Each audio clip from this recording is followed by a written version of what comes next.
Hello বন্ধুরা, সবাই কেমন আছো? আশা করছি সবাই ভালো আছো এবং ভালো থাকবে। তো আমি আজ যে বিষয়ে তোমাদের সাথে আলোচনা করব সেই বিষয়টি হলো ত্রিপুরা জল দপ্তরের নতুন নিয়োগ সম্পর্কে আমি যে আপডেট দিয়েছিলাম তোমাদেরকে, সেই ভ্যাকেন্সি পাবলিশ হয়ে গেছে এবং সেই vacancy form fill up start হয়ে গেছে। তো এখন লগ ইন করতে পারবে না, কারণ এখন রেজিস্টার হবে না, কারণ এখন সাইটটা প্রচুর ল্যাগ করছে, ঠিক আছে, এবং সাইটটা খুব প্রবলেম হচ্ছে, সেজন্য তোমরা এখন সাইটটা খুলতে পারবে না। তো তার আগে, ভিডিওটা শুরু করার আগে তোমাদের সকলের এখানে একটা রিকোয়েস্ট, চ্যানেলে নতুন হয়ে থাকলে চ্যানেলটি অবশ্যই সাবস্ক্রাইব করে রাখো এবং পাশে থাকা বেল আইকনে প্রেস করে দাও, যখনই আমি কোনো নতুন ভিডিও আপলোড করবো সেই সাথে তার নোটিফিকেশন পেতে চ্যানেলটি অবশ্যই সাবস্ক্রাইব করে রাখো। তো ভিডিও শুরু করার আগে তোমরা যারা চ্যানেলে, তোমরা জানো না যে যে ত্রিপুরা জল দপ্তরে যে নতুন নিয়োগটি হয়েছে, ঠিক আছে, এবং সেই নিয়োগে আবেদন করতে গেলে কি কি তোমাদের ক্রাইটেরিয়া সম্পূর্ণ করতে হবে তো একটু জেনে নাও আগে, ঠিক আছে। যে প্রথমে আমি বলবো আমি তোমাদের কি কি পোস্ট রয়েছে এবং সেই পোস্টের জন্য কি কি এলিজিবল ক্রাইটেরিয়া রয়েছে, সেই এলিজিবল ক্রাইটেরিয়া আমি বলে দিই। তো আমি যারা এখন নতুন ভিডিওটা দেখছো তাদের জন্য ভিডিওটা বেসিক্যালি আমি বলছি।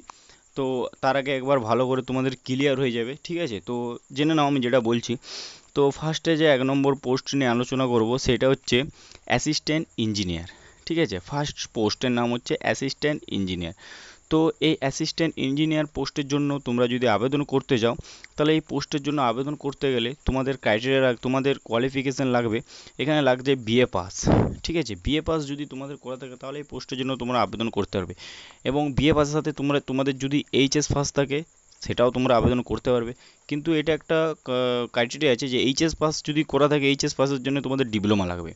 এবং ডিপ্লোমা খালি হবে না, এটা তোমাদের 3 বছরের ডিপ্লোমা সার্টিফিকেট লাগবে, তাহলেই তোমরা এই যে অ্যাসিস্ট্যান্ট ইঞ্জিনিয়ার পোস্টে তোমরা আবেদন করতে পারবে।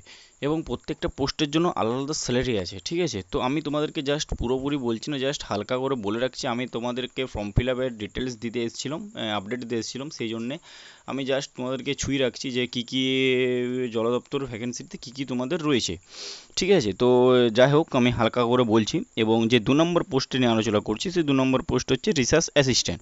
তো রিসার্চ অ্যাসিস্ট্যান্টের জন্য তোমাদের কি ক্রাইটেরিয়া লাগবে না? রিসার্চ অ্যাসিস্ট্যান্টের জন্য তোমাদের যে ক্রাইটেরিয়া লাগছে সেটি হচ্ছে তোমাদের এইচএস পাস। তো এইচএস পাস যদি তোমাদের করা থাকে তাহলে পোস্টে তোমরা আবেদন করতে পারছো। এবং এরই সাথে তোমাদেরকে ডিপ্লোমা রাখতে হবে 3 বছরের সার্টিফিকেট সহ। এবং এরই সাথে তোমরা যদি আইটিআই করে রাখো, তাহলে যদি মনে করো যে ডিপ্লোমা আমি দিতে পারবো না বা এইচএস দিতে পারবো না, তো আইটিআই তোমার যদি সার্টিফিকেট থাকে তাহলে আইটিআই সার্টিফিকেট থ্রু রিসার্চ অ্যাসিস্ট্যান্টে তোমরা ফর্মটি ফিল আপ করতে পারবে। 3 নম্বর পোস্ট নিয়ে আলোচনা করব, সেটা হচ্ছে লো ক্লাস ক্লার্ক। তো লো ক্লাস ক্লার্কের ক্ষেত্রে তোমাদের এমপি পাস, মানে অর্থাৎ মাধ্যমিক পাস তোমাদের লাগবে, ঠিক আছে। যে কোনো রেকগনাইজ বোর্ড থেকে তোমাদের মাধ্যমিক পাস করা থাকলে হবে। এবং এটা কোনো তোমাদের পার্সেন্টেজ চাওয়া হয়নি, জাস্ট কোয়ালিফাই করলে হবে, জাস্ট সার্টিফিকেটটি তোমাদের মেন লাগবে। এটি কি কোন পোস্টের জন্য? এটা হচ্ছে লো ক্লাস ক্লার্কের জন্য এমপি পাস অর্থাৎ মাধ্যমিক পাস তোমার লাগবে। তো 3 নম্বরে 4 নম্বর পোস্ট নিয়ে আলোচনা করছি। তো আমাদের 4 নম্বর পোস্টে কী রয়েছে না, ওয়াচম্যান। ওয়াচম্যানের জন্য তোমাদের ক্রাইটেরিয়া কী লাগছে না, ওয়াচম্যানের জন্য তোমাদের ক্রাইটেরিয়া আছে 8 পাস। এবারে ধরো 8 পাস যদি কারোর রেজাল্ট যদি না পেয়ে থাকো, 8 পাস যদি রেজাল্ট না থাকে বা বাড়িতে যদি হারিয়ে গেছে, তার জন্য তোমরা কীভাবে তাহলে ফর্মটি অ্যাপ্লাই করবে? তাহলে তোমরা মাধ্যমিক পাসে তোমরা আবেদন করতে পারছো, ঠিক আছে। তো এরপর 5 নম্বর পোস্ট হচ্ছে ড্রাইভার। এবার ড্রাইভারের ক্ষেত্রে কী লাগে? ড্রাইভারের ক্ষেত্রে তোমরা মাধ্যমিক পাসও আবেদন করতে পারবে, এইচএস পাসও আবেদন করতে পারবে। তোমাদের যে কোয়ালিফিকেশান আছে সেই কোয়ালিফিকেশানেও তোমরা আবেদন করতে, এমনকি 8 পাসও তোমরা আবেদন করতে পারছো। কিন্তু এটার একটা কারণ আছে, সেটা হচ্ছে তোমাদের যদি ড্রাইভিং লাইসেন্স রাখতে হবে। ড্রাইভিং লাইসেন্স ছাড়া তোমাদেরকে এটাতে ক্রাইটেরিয়াতে তোমরা এলিজিবল হতে পারবে না, কারণ ড্রাইভারে তোমাদের ড্রাইভিং লাইসেন্সটাই মেন, ওখানে ম্যান্ডেটরি করা থাকে। এমনকি তোমাদের 1 বছরের অভিজ্ঞতা যেমন থাকে, 1 বছর অভিজ্ঞতা যদি না থাকে, 1 বছর অভিজ্ঞতা তোমার সার্টিফিকেট লাগবে লাইসেন্স প্রাপ্ত, তা না হলে তোমরা ড্রাইভার পদ্ধতিতে আবেদন করতে পারবে না। এটা তোমাদের গভর্নমেন্ট জব বোর্ডে, ঠিক আছে। এরপর আলোচনা করছি আমাদের 6 নম্বর পোস্ট, সেটি হচ্ছে ওয়ার্ক ইন্সপেক্টর, ঠিক আছে। ওয়ার্ক ইন্সপেক্টর, এটার ক্ষেত্রে তোমাদের ক্রাইটেরিয়া কী লাগছে না, এটার ক্ষেত্রে তোমাদের ক্রাইটেরিয়া লাগছে বিএ পাস। তোমরা যদি বিএ পাস অর্থাৎ মানে হচ্ছে তোমাদের গ্র্যাজুয়েশন পাস যদি করা থাকে তাহলে তোমরা আবেদন করতে পারবে। এটাই শুধু গ্র্যাজুয়েশন পাসেই দেওয়া হয়েছে, কোনো রকম পার্সেন্টেজ চাওয়া হয়নি, just graduation pass, normally BA pass করলে তোমরা আবেদন করতে পারছো। 7 নম্বর পোস্টে কী রয়েছে? 7 নম্বর পোস্টে রয়েছে অ্যাসিস্ট্যান্ট।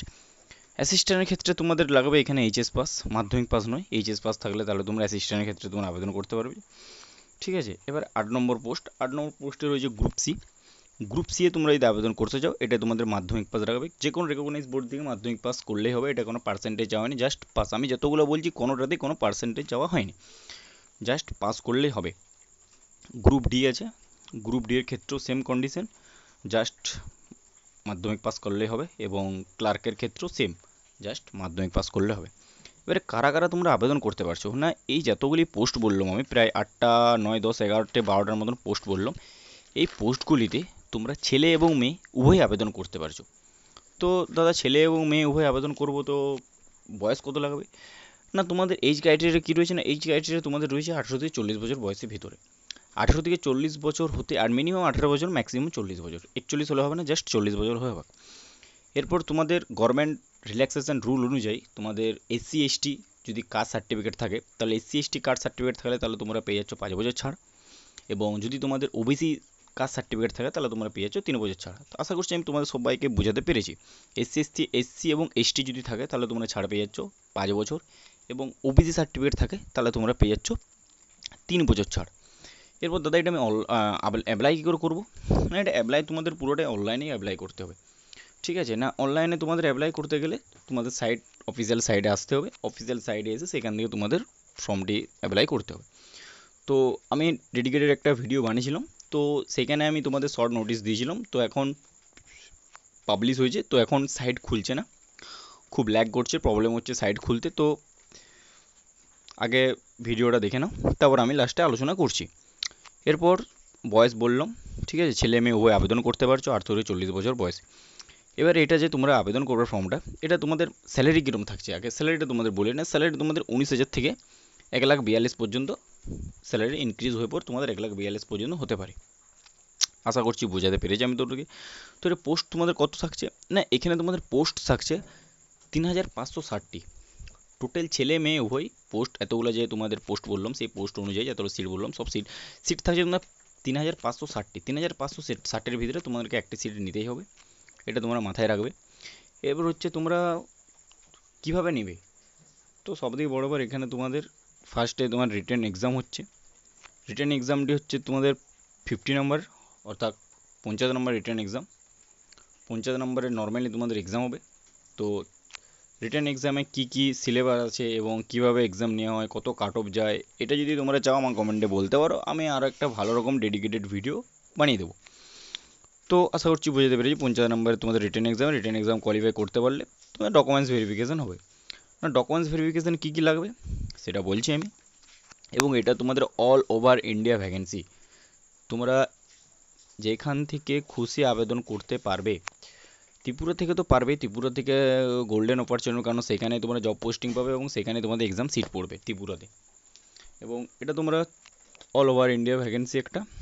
তারপর পোস্ট থাকছে 3,560টি, এবং রিটেন এক্সাম থাকছে 50 নম্বরের। এরপর থাকছে যে ডকুমেন্টস ভেরিফিকেশান, যে ডকুমেন্টস ভেরিফিকেশানে তার আগে যখন ফর্মটি ফিল আপ হবে তার আগে যে ডকুমেন্টসগুলো ওখানে সাবমিট করতে হবে, সেই ডকুমেন্টসগুলো যখন রিটেন এক্সাম হয়ে যাবে, রিটেন এক্সামের পর সেই ডকুমেন্টসগুলো তোমাদের চাওয়া হবে। তো সেই ডকুমেন্টসগুলো আমি বলছি, তার আগে আরেকবার বলি তোমাদেরকে রিকোয়েস্ট, যে ভিডিওটা একটা লাইক করে দাও এবং শেয়ার করে দেবে। তো যে ডকুমেন্টসগুলো আমি আলোচনা করছি সেই ডকুমেন্টসগুলো হচ্ছে, প্রথম কথা হচ্ছে তোমাদের যে আধার কার্ড লাগছে, কারো যদি আধার কার্ড না থাকে তাহলে তারা প্যান কার্ড দিতে পারছো, এবং তোমাদের লাগছে যে পোস্টের জন্য তোমরা আবেদন করছো সেই পোস্টের যে কোয়ালিফিকেশান সার্টিফিকেটটা লাগছে, ডিপ্লোমা, ITI, HS, MP, মাধ্যমিক পাস, উচ্চ মাধ্যমিক পাস, যে সার্টিফিকেটটা লাগে সেই সার্টিফিকেটটা তোমাদের দিতে হবে। তো ফার্স্ট হচ্ছে আধার কার্ড 1 নম্বরে, 2 নম্বর হচ্ছে তোমাদের কী বললাম রেজাল্ট, ঠিক আছে, সার্টিফিকেট দেবে। 3 নম্বরে তোমাদের একটা ভ্যালিড মোবাইল নাম্বার দিতে হবে, ভ্যালিড মোবাইল নাম্বার সাবমিট হয়ে গেলে OTP এসে তোমরা কনফার্ম করে নেবে। 4 নম্বরে তোমাদের ইমেল দিতে হবে, মোবাইল নাম্বার ইমেল দুটোর সাথে লিঙ্ক রাখলে দুটো একসাথে সাবমিট করে দিলে হয়ে যাবে। তারপর তোমাদের পাসপোর্ট সাইজ 1 কপি ফটো দিতে হচ্ছে, 5 নম্বরে পাসপোর্ট সাইজ 1 কপি ফটো দিয়ে দিলে পাসপোর্ট সাইজ 1 কপি ফটো দেবে। সিগনেচার সেলফ অ্যাটাচ সিগনেচার, মানে হচ্ছে সিগনেচার করবে এবং সেলফ অ্যাটাচ থাকবে, ফটোর উপরে সিগনেচার করে সেলফ অ্যাটাচ করে ওটা সাবমিট করতে হবে, ঠিক আছে। আশা করছি বোঝাতে পেরেছি, সিগনেচার হলো। এবার তোমাদের লাস্টে থাকবে কাস্ট সার্টিফিকেট। যদি তোমাদের আগেই বললাম কাস্ট সার্টিফিকেট তোমাদের বেনিফিট কী। কাস্ট সার্টিফিকেট তোমাদের এজ রিল্যাক্সেশন রয়েছে। এসসি এসটির জন্য 5 বছর ছাড় পেয়ে যাচ্ছ তোমরা, ওবিসির জন্য 3 বছর ছাড় পেয়ে যাচ্ছ। তো আশা করছি আমি বোঝাতে পেরেছি। এই ছিল ভিডিও। কারোর যদি কিছু বলার থাকে বা কিছু জানার থাকে আমার কমেন্টে জানাতে পারো। কমেন্ট সেকশনে তোমাদের অলওয়েজ খোলা থাকলো। আজকের ভিডিওটা এখানে এন্ড করছি। দেখা হচ্ছে নতুন ভিডিওতে। ভিডিওটা যদি হেল্পফুল এবং ভালো লেগে থাকে ভিডিওটা অবশ্যই একটা লাইক করবে এবং শেয়ার করে দেবে। টাটা, জয় হিন্দ, জয় ভারত।